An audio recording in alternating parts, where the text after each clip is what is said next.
Alright, I started recapping this radio. I've decided that I may have to go with a speaker and an output transformer on this. It isn't a matter of just replacing or making up a cone. I'm in the camera or not? Gee. Alright, it's not that simple. I mean, I could literally make a cone out of some heavy material because there is no compliance on these things. These are tinny as all get out. So, these type of speakers. So I was told that these things lose magnetism, but they don't seem to be very strong magnetically. Several of the guys on in my comments had told me that this radio is definitely, I think of John from Arkansas. I'm trying to go from memory, and the memory's just not good. I don't know. I got the link in the house on the computer. I didn't print it out. But it's way off base. It's similar, but way off base, just like this schematic is. This here is an Air King schematic. And the one John told me about,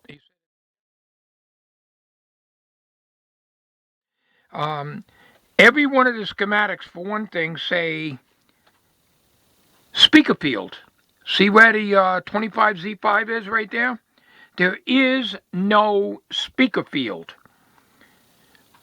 There is an output coil of 400 ohms, or 392 to be exact, but I didn't say 400 ohms, off the plate of the 43 tube, which is shown right there. And that part of the schematic is correct. And it goes from the plate to the screen grid, which in turn goes to the B+.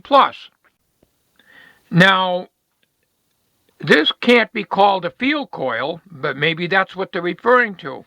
All right, but all the schematics, I've got 3 of them. One from John from Arkansas. This one here, which came from one of my other viewers, gave me a link and I printed it out.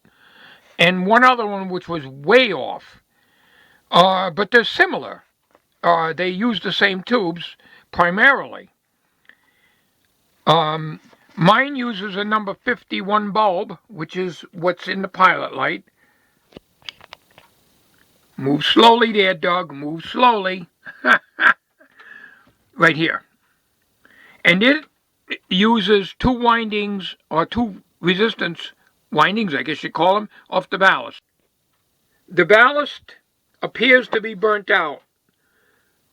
I don't have a pinout on the ballast. I can't seem to find it, even though I was given links to it. I couldn't find anything. But so I was trying to open this, as I told you. But it appears to be burnt out. So I am going to have to come up on, maybe like I did with the Hallicrafters S86.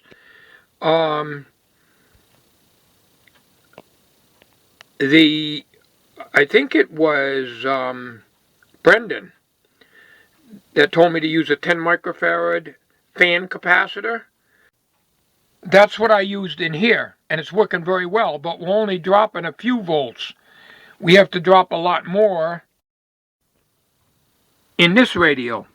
Now I started recapping. As you can see, this is the line bypass capacitor. This is I believe it's an X capacitor. I happen to have it. It calls for a 0.1. Okay? And that's what's right here.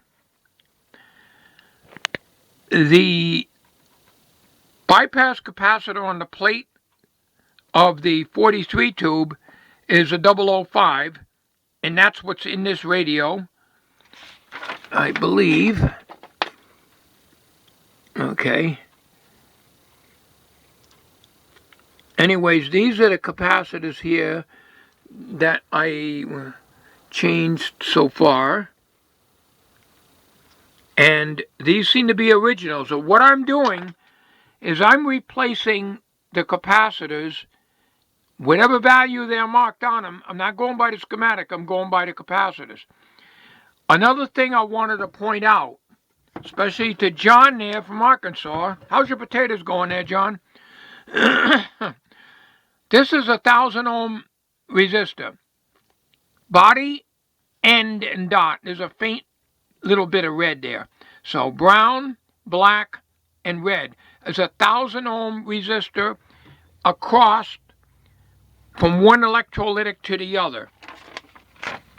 The schematic is wrong. The schematic calls for 4,500, which I crossed out, across the electrolytics. And it's a 1K resistor. It's a dog bone, as I showed you. It goes across these two filter capacitors, which are in that condenser block right here. So I traced it out under a lot of light. All right, I got the light on. And that's original. I looked very carefully with my eye lope and my little magnifier here, which is, here it is, this thing here.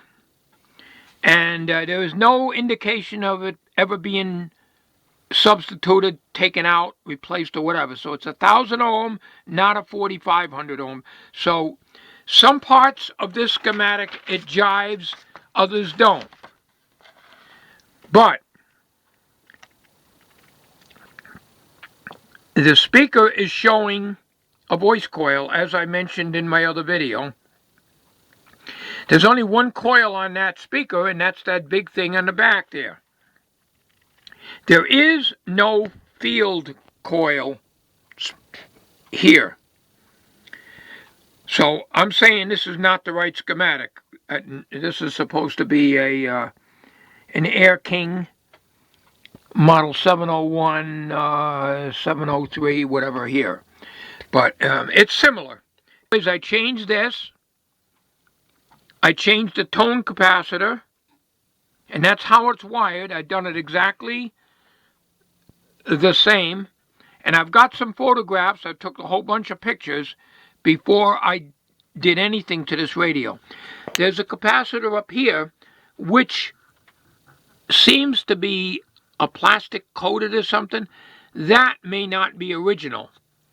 I haven't gotten in to trace the circuit yet, but I will. That one I had an awful job, awful hard time getting in there to solder. There's like a slight corrosion on these solder terminals. I can't get in there. I had to hold my magnifying glass, and then I had to put solder on the iron and bring it over. That's how I used to do it when I was a kid, before I learned how to solder. But you have to. I mean, I only got two hands, and I can only do so much. So I had an awful hard time. I had to put a hook in it and hook it over, and then it's soldered to the chassis. So I clipped the capacitor very close to the body and did a little twist here and soldered them here. So that was okay. That capacitor is right here. You may not be able to see that. It's but that's the bypass. But look at this. Look at the inside of it here. It's like hollowed out about 1/4 of the way down inside there. This is a 002 at 600 volts, tested at 1800 volts. That's what it says here. So that is this capacitor here. I replaced it with the yellow one right there, 0022. That's the one I had a hell of a job replacing. Okay. I have to check the schematic, such as it is. And I have to look in the tube manual because they don't list tube numbers, pin numbers on the schematic, to find out if that's a plate bypass or what it is. This is a .022. The original one is an 02. That's the tone bypass capacitor. Okay, I think this here is a wire off. And there's a coil in the back. You may not be able to see it, of course, but right down there, see the main coil right here? Well, right in back there's another coil, very fine wire on it. I think that might have come off of something. Now, if that's the case, I'll have to take off these leads. There's a screw that comes up through here and through the top of the chassis, and I can remove this coil and check the continuity, because I'll be able to see better what I'm doing. So there isn't a lot to this radio, but judging from some of these capacitors that are original, I'm not saying this because I think this one here has been replaced years ago. I don't think that's original, but the dog bones haven't been changed, and I'm going by that, and a lot of the resistor values are not jiving with the schematic, and neither is the capacitors. So I can't go too far wrong replacing one capacitor at a time and going by whatever values they are in the radio. Now, obviously, if somebody had worked on it, there could be a wrong value in there. So this I'll have to examine the solder connection. But if you look down here, I am not sure if that's connected to ground or not. I have to really get in there with, I don't know. If that's connected to ground, that's originally soldered down there. And I have a heavy iron that I can solder to the chassis. But it's hard for me to get in there with it, and I'm liable to burn half the radio up doing it. So I just clip the leads close to the body, hook and pinch, and that's how I did here. See how that cap is in there? That's soldered right to the chassis. It's easy for me to get in there with the big iron, but why should I do that? It's so much easier to hook and pinch. And these safety caps have very short leads on them anyways. It was pointed out to me that they use hard steel. They didn't have soft steel, or iron, I should say. And there's very little magnetism in here. There's a little more magnetism here. I can feel it sticking a little better than this one. Not much. So it could be weak. Now, making up a cone wouldn't be too difficult for me. And soldering on a pin in the middle, piece of wire, and taking it out of the other cone, transferring it over, it wouldn't be compliant. It wouldn't have an edge on it. And it'll sound like a mid-range or even a tweeter, so it'll sound like crap. So probably the best thing to do is to take this out and put a regular transformer, like it was suggested by a number of my viewers, and put in a regular speaker and output transformer. So with that in mind, I've gone ahead, like I said, and starting to recap this radio. And I've taken a lot of photographs, and I'm going to show some of those photographs here. The photographs are for my benefit, so if I screw up something, I can refer back to them. But also, for anybody out there that might notice something in the radio that would tell you that schematics like this aren't exactly the same. There is an antenna capacitor here. I haven't checked the value yet. I photographed all around here because these leads, I wrapped it around here. In the movement up and down, it could break off and I would forget where it goes. You can't go by memory because memory is not reliable. So I wrapped the wire around here so it doesn't flop around. And this one here, I took pictures inside here so I would make very sure that this is where the wire goes. The grid cap goes right here. And there's a capacitor and a resistor here. And these look original, dog bone, and a small cap here. number 51 bulb, and another cap here. So these caps are going to have to be replaced. And there isn't really very much to the radio. What I did is I used my compressed air, my air duster, to clean out this.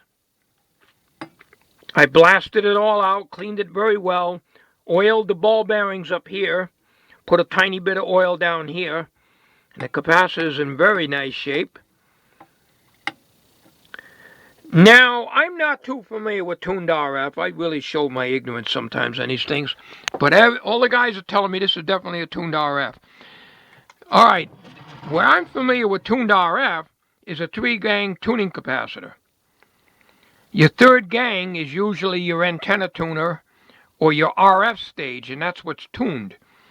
Here you got a typical 2-gang tuning capacitor that they use in super heterodynes. So if this is tuned RF, to me, a tuned RF radio would have 3 gangs. Not only 3 gangs, but it would be super sensitive compared to a radio that's not tuned RF.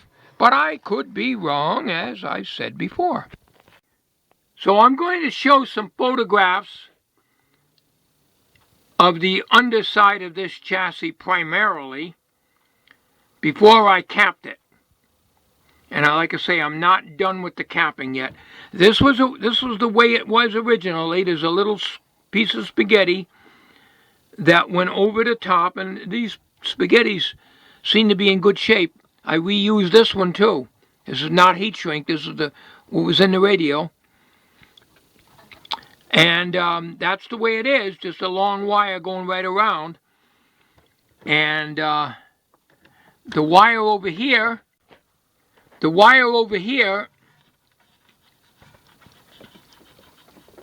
connects to this capacitor. Now, I didn't do anything. That's the way the radio is made, with a long wire and a loop in it like that. And Bob didn't do anything to it. So it would be a big hassle for me to shorten this down here, because I had one hell of a time soldering that in. An awful time.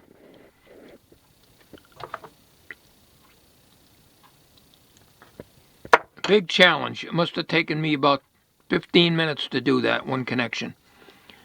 So anyways, this is a 1,000 ohm resistor. Body, end, and dot. Dot is red, very faint there. Brown, black, red. 1,000 ohms. I just wanted to point that out, that this schematic does not jive with that. So I changed it here only for my benefit. And the schematic that the other fellows that's replied to me on this radio, they all read, those schematics also read 4,500 ohms or more. So this is just a rough schematic, and it doesn't match the radio, but it's better than none at all, because it does use some of the same tubes, and some of the circuit is the same. I am scratching my head and trying to figure out how I can switch the hot side. I'm going to put a polarized cord on this, but because I don't have a printout of the ballast, the line cord connected here and here on those 2 yellow butt connectors that were on this radio originally, if you've been following my videos.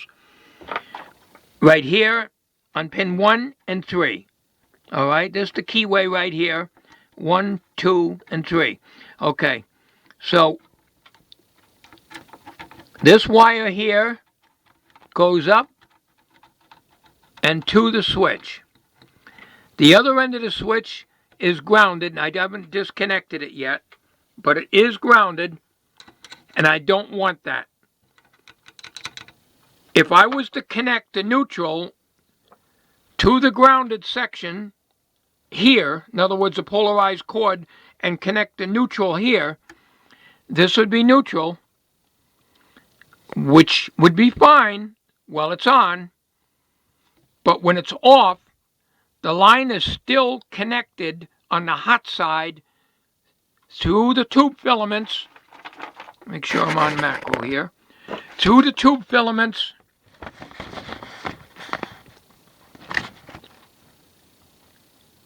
and return back to the chassis. Your switch is up here. Now, I'm trying to figure out how to do that without running all kinds of wires. And I was busy recapping, so I'll have to sit and think about that.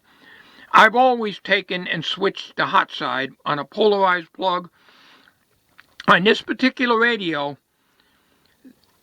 one side of the line, this is what they call an electrocution radio. One side of the line goes right to the chassis.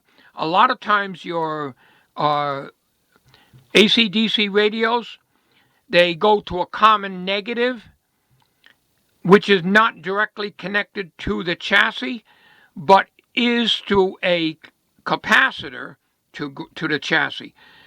That can still be a hazard. This is connected directly to the line and can be hot depending on which way the plug goes in. So what I have to do is to get the switch into the hot side. If I leave it this way, the neutral is going to be switched off. When the radio's turned off, the switch works. All right. When the radio's on, it'll turn on the neutral if I have it wired so that the neutral connects here like it originally was. It's only neutral if the plug is in that way. But the plug will be in that way when it's polarized. Okay? So when it's on, your neutral is connected directly to the chassis. Okay, you follow me so far? All right. You turn it off. Your neutral's no longer connected to the chassis. Your radio's off, but your radio's still plugged into the wall, okay? So what happens? Your hot side of your line, which is your small prong over here,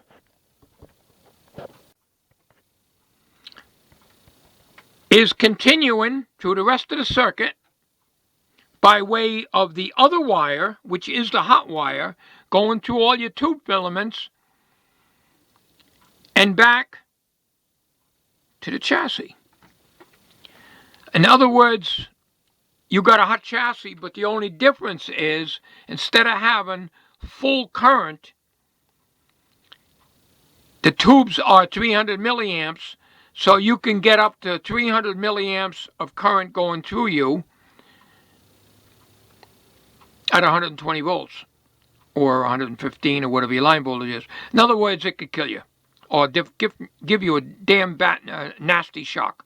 So I have to change this over. Like I say, the schematic is correct on that. The schematic is correct from the plug that you're looking at right there. All right. The schematic is correct in some aspects. Okay, here's your line plug. The 0.1 capacitor, that is correct, going to ground. That is this one here that I replaced with a X cap. It's 0.1. And I happen to have one because I got a bunch of them for 15 cents a piece from Sal's Capacitor Corner. As long as stock held out, I got those a few months back, I guess.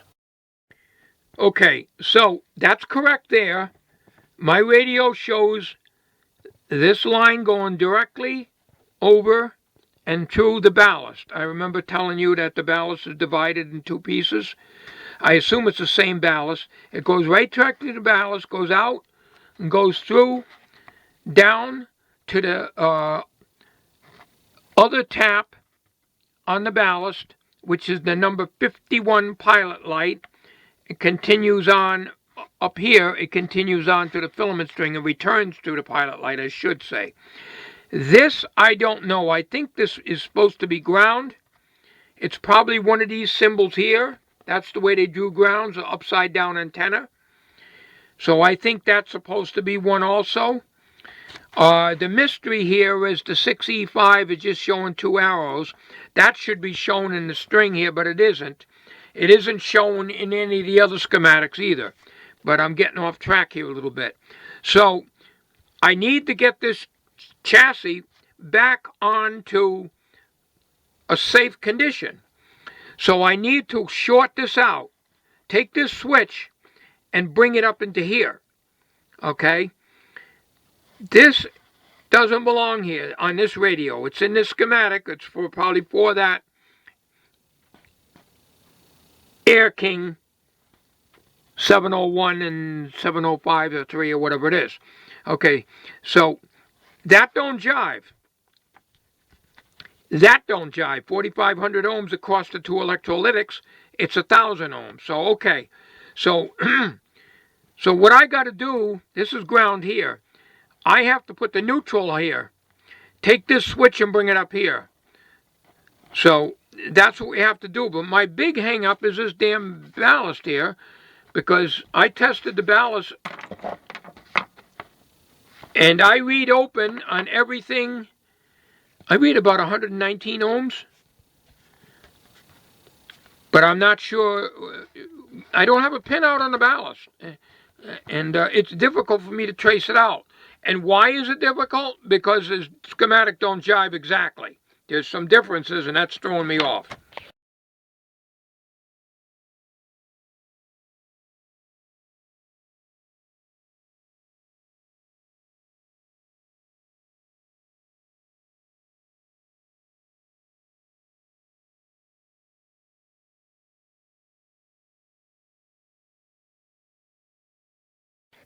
Okay, this is an awful long-winded video. Now, I want to touch base on one thing. Doug, you made a video pertaining to resistors. I think it's on your B&K E200D or something like that. That resistors will never read high in circuit, but can read low. That is very true. But there are exceptions, and there's a video, because somebody brought that up, and I posted the link. And I'm trying to think, I think it's, I can't think of the guy's name now. He's in New Hampshire. He does the $10 test bench stuff. And I like watching his videos. He gets all these good deals. And he proved that the fact that by using a digital meter like these, or like these, reading resistances in circuit can throw you off. Whereas if you're reading on an analog, like the Simpson 260, good example right there, you'll get a more accurate reading. And the reason is there are capacitors that, even though you may discharge them, there are capacitors in circuit that can actually cause a slight voltage to be applied to the resistor that you're testing and make it read higher. The radio mechanic. Now, this video was put out probably a month or two ago, and it was something he found out and learned the hard way, and I proved it. Not in here, but on some other stuff I was working on. Yes, this. When I was testing resistors in here, and there was capacitors in circuit, everything was discharged. I was trying to read like an 18,000 ohm resistor, and it was reading like 22 or 25. So that was before I watched this video. I pulled it out of circuit. I says, I want to test it, and it read 18,000 right on. I'm guessing. I'm using 18,000 as a just throwing a number out. Resistance readings in circuit can be affected by capacitors that are around it or connected directly or indirectly to the resistor under test. So if you're going to do that, use an analog meter. They will not be influenced on it. However, what you say about, if anything, they'll read lower, I would say 99% of the time that is true, but they can read higher in circuit using a digital meter. If you don't believe me, watch his video, because he's proved it right there on his meters. And it is a fact, and I have done the same thing. It works. In other words, I had a resistor that was reading on this high in circuit when I used my Simpson. Well, at that time I didn't have the Simpson 260, but when I used an analog meter, of which I got one up there, way up there in the corner, you can see it to the right of my AC meter there. See it way up there, Radio Shack? All right, when I put that on it, it read right on. Okay, when I put the digital meter on, no other changes in circuit, it read high. It doesn't happen too often, but it does happen. I think I've talked enough. Thanks for watching, and I wanted to give you an update on this. I'm trying to do the best I can, and I'm going to replace all the caps and any resistors that are off. The dog bones so far are reading within 10%, so I haven't had to change any dog bone resistors. This is a 1,000 ohm resistor, and it's reading 989 ohms. I'm lousy at math, but that's within 10%. Thanks for watching, everybody. Have a good night, and try to keep cool because the hot weather is back again.